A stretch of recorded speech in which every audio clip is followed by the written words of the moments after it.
Today on Two Guys, Two Dogs, Four Wheels, we're going to take a little look at how our Swift Escape 694 compares with our Swift Fairway 580 that we had as our second caravan, and some interesting observations we've made around the product and the build quality, and which do we prefer.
Well, back in 2020, we purchased our second caravan. Now, this was a broad lane special. It was a Swift Fairway 580. And for those of you that don't know, they're based on the Swift Sprite models as a dealer special as they were, with a few extras to kind of beef them up and give you a little bit more value for money.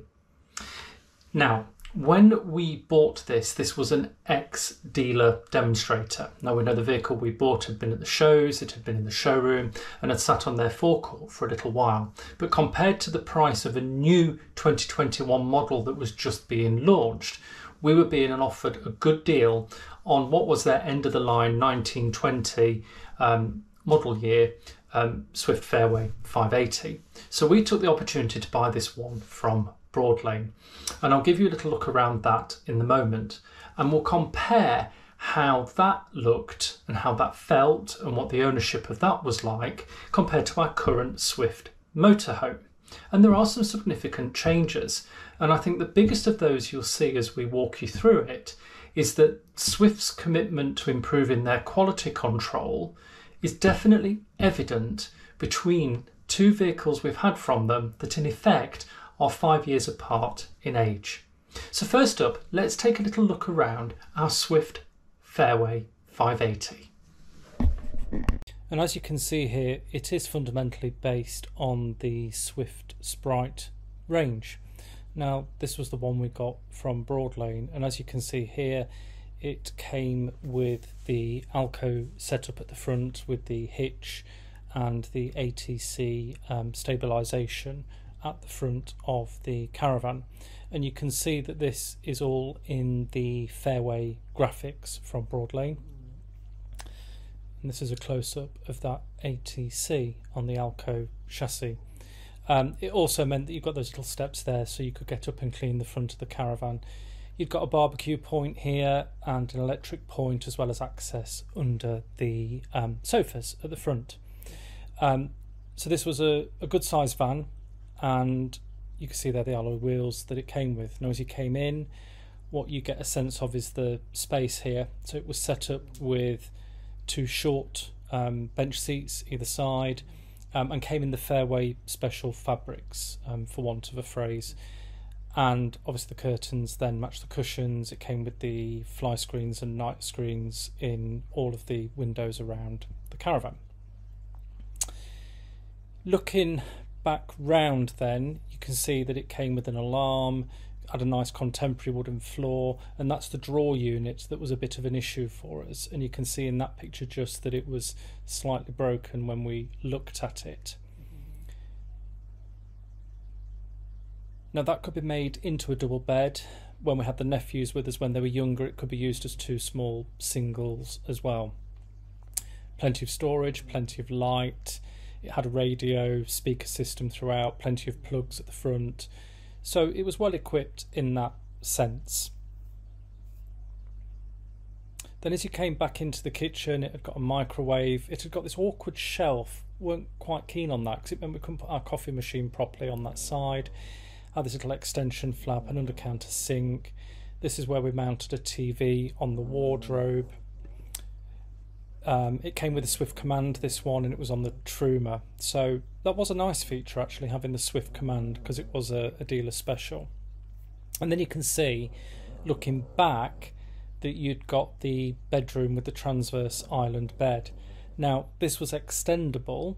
Had nice lockers and wardrobes set around it that gave some good storage, and it was this locker on the right, this wardrobe, where you had the table, and that was the issues with the table falling off in that wardrobe just here. We also had this little sort of dressing area. We had issues with the mirror door above. We had issues with those panels falling off on this side. And the bathroom was to the back, the washroom, so standard Thetford loo. The shower was smaller in this than we'd perhaps anticipated it would be, so it doesn't look it here, but it wasn't particularly deep, so not as good as what we had in our previous Caravan. But as you can see, it was spacious, it felt light and airy and open, but it wasn't without its problems. So that was a quick look round our Swift Fairway 580. So the ownership of the Caravan was not without its issues, and we actually felt the build quality of it was incredibly poor compared to what our previous Caravan was, which was a 2009 Sprite Alpine 2, which we felt was much better screwed together. The fit and finish was much better. Its overall feel and its strength felt tighter than what we got with our newer Caravan. And considering they were 10 years apart in age, that was quite interesting. So for those of you that don't know, our first Caravan was a little Sprite Alpine 2. It was a 2009 little 2-berth that you made up the twin beds. And again, I'll show you a brief little video of that round here just now. But when we bought the Fairway, we thought we genuinely were upgrading, but we were quite disappointed. So from the outset, we noticed that the fit and finish was an issue. So some real examples of this were the chest of drawers at the front of the Caravan. If you know the Swift Caravans, there's a little unit at the front between the bench seats. The top of that came off quite quickly, so the table that you could pull out as a little occasional table, that whole assembly collapsed a couple of times in our ownership. And also one of the drawers didn't fit quite properly either. The other issue we had was with the storage of the table. So if you don't know, again, in some of these Swift Caravans, the tables were put in wardrobes at that time, and they had little plastic clips that held them in place. Now the issue here wasn't so much about the principle of how they were stored, quite an effective use of space. It was more the fact that the wood that is used has become so much thinner in the Caravan we had there compared to the previous Caravan that there was nowhere really for them to screw these fixtures and fittings in tightly enough or properly enough in order for things to be secure. And the number of times that table fell off its bracket and its fittings and it ripped the little plastic clips out. We had numerous attempts at repairing that, but without putting additional wood and plates to allow us to get a good purchase for the screws, that was an issue. So numerous times we'd arrive at site and that table had come apart again. And I think because the wardrobe was above the wheel, in effect, over the wheel arch, obviously when you were bouncing over speed bumps and things, that put extra pressure on where that table was stored. So there was an issue there around either the table storage, the thinness of the wood that things were being screwed into, and the tiny little screws that Swift were using even internally just meant that things just weren't fixed and fitted as well as they should be. Now the next problem we had was with one of the heckies. So above the bed, so on the 580, you'll have seen from the little video I've popped in, it had a transverse island bed, and above that was a hecky light. That roof light constantly fell off. The number of times that had to be repaired and fixed and temporarily held up just would never work. Constantly came down. Take the caravan out, wherever you arrived on site, that hecky was guaranteed to be on the bed. And that was starting to damage the blinds that were built within it. So again, really poor fit and finish. Now we also felt that some of the padded panels that were on either side of the windows instead of the curtains, whilst we have those now on the motorhome, they are actually of a better quality. The ones we had before often would just pop off. We also had an issue with the sliding door. So Swift have stuck with the sliding doors, and interestingly we're back with those again in the motorhome. We've got two now that separate the bedroom from the washroom, but the sliding door went across the back, you'll have seen in the video.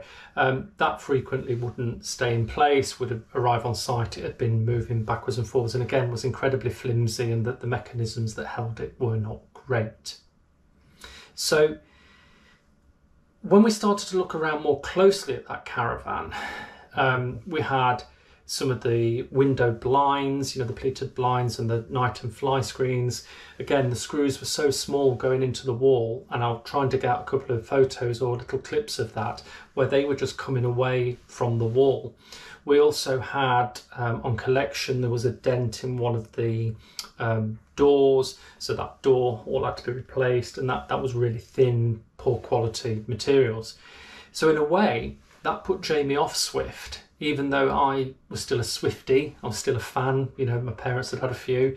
There was an issue with the build quality in that, and we didn't keep it for very long. We had that caravan for 6 months before we then swapped out into our first motorhome.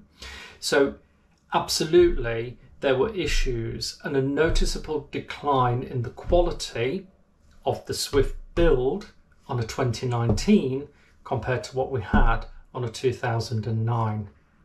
Now that wasn't great, and I would not at that time have recommended those caravans to anyone with the ongoing issues that we did find.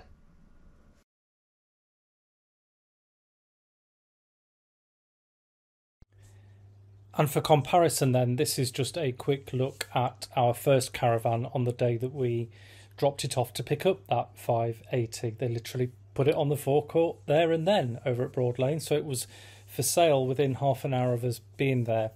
But as you can see, this was the little 2-berth Alpine 2, and it was quite a nice little first caravan for us, really. It felt light and airy, and as I've said, this felt a very solid caravan. It did have the Alco at the front, an older version than what we got on that 580, but it was smart looking, and we had some good trips out in this one.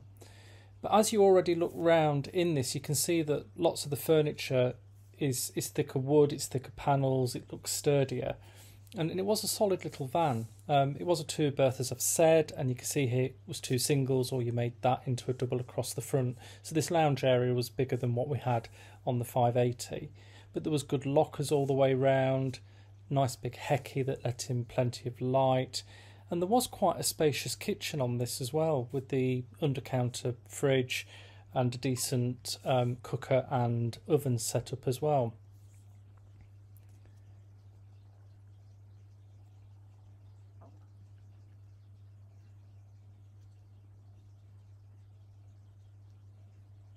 Now this came with blinds on the windows, there was lots of lockers all the way round, so we weren't short of storage. And here you can see that kitchen setup, really quite smart for what was a 2009 caravan. And the way this was set up, you had a rear washroom, so as you walk to the back of the caravan, you get the washroom. That was a nice little side unit for the TV, and this was in the days of the heaters, the little light fireplaces, if you like, that came with them. So going into the washroom, this was quite spacious. So an older version of the Thetford loo, you'd got a wardrobe on the left-hand side, so there was plenty of storage in there for clothes. Nice sink at the back, and this had a really spacious shower. Forgive the carpets being in there, but this was a really big shower space, and you notice the difference when you went into the fairway. It was narrower. But yeah, that was our first Caravan, and interestingly 10 years older than the second one, but this felt better built than the 2019 Swift Sprite Dealer Special. Now, I know everything is perception, I know everything is about people's views of the product that they buy, but I have to say, in what we've bought with the Swift Motorhome, the overall quality generally is pretty good. It's not without its flaws, it's not without some little niggles, and I think coming from a auto trail with its real solid wood finish inside their motorhomes back to a Swift, there is a noticeable shift in the thinner panels, the materials that they do use. However, that said, the fit and finish is still stronger 5 years on than what we had in our Caravan. We've only had a couple of issues for warranty. So the door, that had a couple of catches, and again I did a video on the Swift warranty issues that we've had, so I'll pop that in as a link at the end. And we had a little wooden panel pop down. So in this first sort of 6 months of owning this motorhome, we've only had two real big warranty issues that were minor little things that just needed fixing, and the dealer was really good about that. And when we then compared the initial snagging on the Swift to what we had with the Auto Trail, the Swift we've had two things. There'll be a third added shortly. We need the water tank bracers added, but we'll look into that shortly and update you once we've got that done. But we had 22 items on our Auto Trail tracker when we bought that. So whilst that had a perceived stronger build and felt firmer and more solid inside, we actually had more issues with the build than we have with the Swift this time. Now, having been to the factory back in March, and I'm afraid I haven't got any footage of that, we weren't allowed to film as we went round, we did see the quality control processes and steps that were in place as the motorhomes and caravans are being built. And we also saw then their quality control centre in how they manage the check-in of the vehicles as they come through the end of the production line. And also, where they did find anything, how those vehicles pop back to be checked and repaired and sorted before they go back through the quality assurance process. And we felt quite assured by that before we placed our order for the motorhome. So I'll take you through a little walk around the motorhome as well next. I'll pop a little video in here now and I'll narrate for you what we have got inside that and how it compares. But absolutely, the fixtures and fittings within this motorhome are stronger than what we had in a Caravan 5 years ago. Now, you can argue that Swift still do some things down to a budget, and even though this is a mid-range motorhome from Swift in the Escape, there are some materials and some finish that I do think could be better than they are. And I have been having some conversations with Swift about that, and again I'll update you once those have completed, and I'm hoping to get back up to the factory very soon again too. But you do notice that, and compared to the previous motorhomes we've had, yeah, you can see where some of that is still cut down to a budget, but it's still built quite well and better than the Caravan.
So I guess that leaves me to say, would we have a Swift motorhome or caravan again? I think our experience of the caravan means probably not. We've had a good look around some of the Swift caravans for the 2025 model year. And I have to say, particularly in the Swift Sprite range and the Swift Sprite exclusive range, which is now the dealer special in effect that has replaced what we had with that Fairway, not a lot's changed in 6 years. I think Swift have been a bit lazy. I don't think they are focused on competing with some of the offerings from Bailey and Coachman, for example, where the quality feels better in the caravans, the style has moved on. Some of these Swift models still pretty much are the same vehicle inside and out as they were when ours rolled off the production line back in 2019. So I think Swift have got some work to do here. They are going to have to really rethink this Sprite range, consider how they make it an attractive, affordable offering for the market, particularly now Elgis have rebranded the Explore range as a standalone range. That in itself is offering quite an interesting product at an affordable price point with quite a unique, fresh, modern style. So yes, in terms of caravans, I think Swift have got some work to do. And if we were going back to a caravan, which we're not ruling out in the future, not the immediate future, the future, at the minute as the Swift caravans stand, that would probably be a no. I think there are better offerings elsewhere. Now, in terms of the motorhomes, we are split. Jamie and I both have different views on this, and we are quite open. I would happily have another Swift motorhome. I think what you can get for the money, I think the design of them, the space, the layout, it works really well for us. So I would not be averse to having another Swift motorhome. I think the only thing that puts me off is the way they've ramped up the price for what in effect is not a radically different design. They've not technologically advanced the motorhome in any way. It's just had the updated Fiat cabs added, which I know have an intrinsic cost rise to them, but the Escape range in itself is pushing big money as it encroaches on £90,000 for what is in effect Swift's mid-range motorhome. So I don't know, that's a tough one.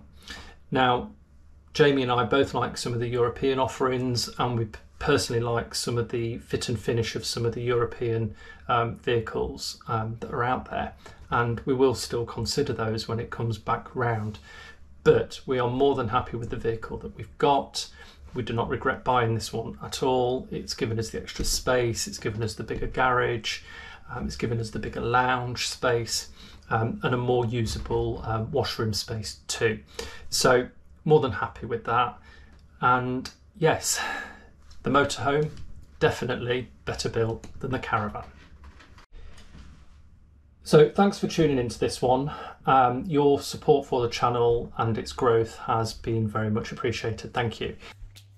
Please like or subscribe. We have now passed 1,000 subscribers, and that is a massive achievement for our little channel, and we could not do it without you. And if you have any ideas about what you'd like us to cover in future vlogs, then please drop us a message and let us know.